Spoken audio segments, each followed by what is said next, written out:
पर्यावरणीय दृष्ट्या शाश्वत पद्धतीने उच्च दर्जाचे कृषी निविष्ठा आणि सेवा वेळेवर पुरवून भारतीय शेतकऱ्यांना समृद्ध करण्यास सक्षम करणे आणि त्यांचे कल्याण सुधारणेसाठी इतर उपक्रम हाती घेणे हेच इफ्कोचे ध्येय आहे। आणि त्याच उद्देशाने आज इफ्को कंपनीच्या वतीने मोर्शी तालुक्यातील वाघोली या गावात शेतकऱ्यांना विशेष मार्गदर्शन करण्यात आलं।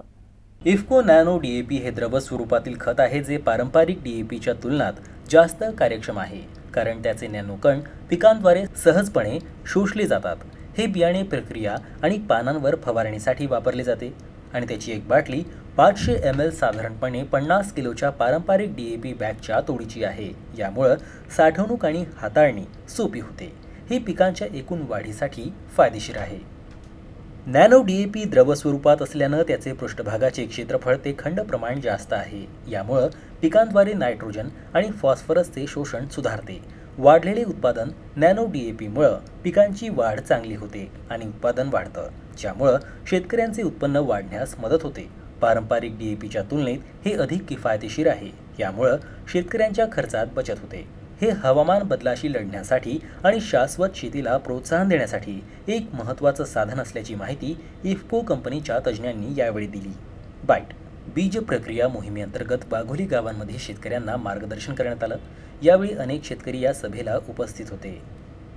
यावर्षी कपाशीची पेरणी केली, तसेच यावेळी मी इफ्को नॅनो डीएपीची फवारणी देखील केली।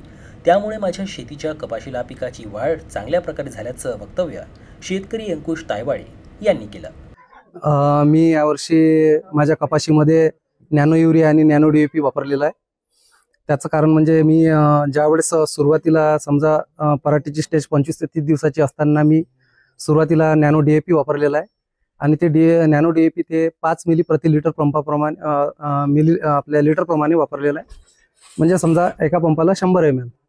तर ते फवारणी केल्यानंतर कपाशीची ग्रोथ हे चांगल्या प्रमाणात झाली आहे। फळफांद्या ह्या सर्वात चांगल्या आल्या आहे आणि एक सेकंड फवारणी त्यांची ज्यावेळेस समजा फळधारणाच्या अगोदर जर समजा केली तर ते फळफांद्या ज्या आहेत त्या वाढण्यास मदत होते आणि ते मदत झाल्यानंतर त्यामधून जे ब्रँचेसचं प्रमाण पण हे भरपूर प्रमाणात आलेलं आहे। यावर्षी चण्याची पेरणी करणार असल्यानं मागील वर्षी सुद्धा इफ्को नॅनो डीएपी बीज प्रक्रिया व फवारणी केली होती। त्यामुळे शेतात बऱ्यापैकी फायदा झाला। इतर शेतकऱ्यांनी सुद्धा बीज प्रक्रिया करतावेळी इफ्को नॅनो डीएपीचा वापर करावा असा सल्ला शेतकरी निलेश तायवाळे यांनी दिला।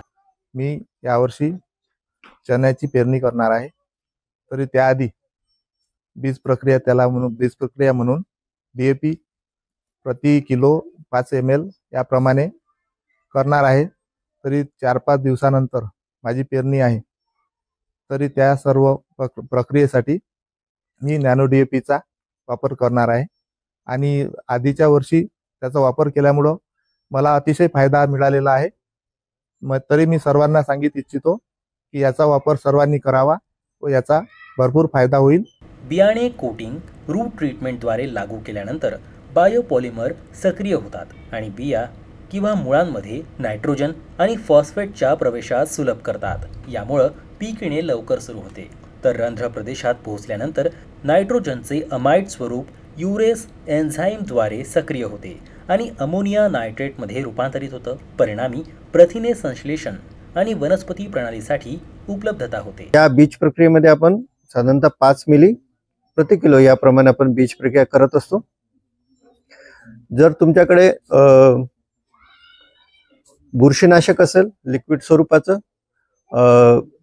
किंवा इन्सेक्टिसाइड असेल द्रव रूपामधलं आणि रायझोबियम किंवा पीएसबी याचा वापर जर आपण करत असाल तर ते असं प्रत्येकी 5-5 ml आणि 5 ml बायोफर्टिलायझर असं एकत्र करून आपण 20 ml चं द्रावण करणार आहे आणि एका बियाण्याला 1 किलो बियाण्याला साधारणतः पूर्णतः कोटिंग करण्यासाठी किंवा पूर्णतः लेपन होण्यासाठी 20 मिली द्रावणाची गरज असते। तेवढं 20 मिली द्रावण आपण या 4 घटकातून घेणार आहे, जेणेकरून झाडाची जी वाढ आहे ती सशक्त होणार आहे, बुरशी फ्री होणार आहे, कीटक फ्री होणार आहे, कीटक राहणार नाहीत, लागणारी अन्नद्रव्ये जैविक खते सुद्धा झाडाला भेटणार आहे आणि अन्नद्रव्ये ही नॅनो डीएपीच्या माध्यमातून भेटणार आहे। म्हणून अशा प्रकारे बीज प्रक्रिया केली तर सर्व क्षेत्रामध्ये जे आहे आपल्याला एकसारखी पिकाची वाढ दिसेल आणि फायदा होईल.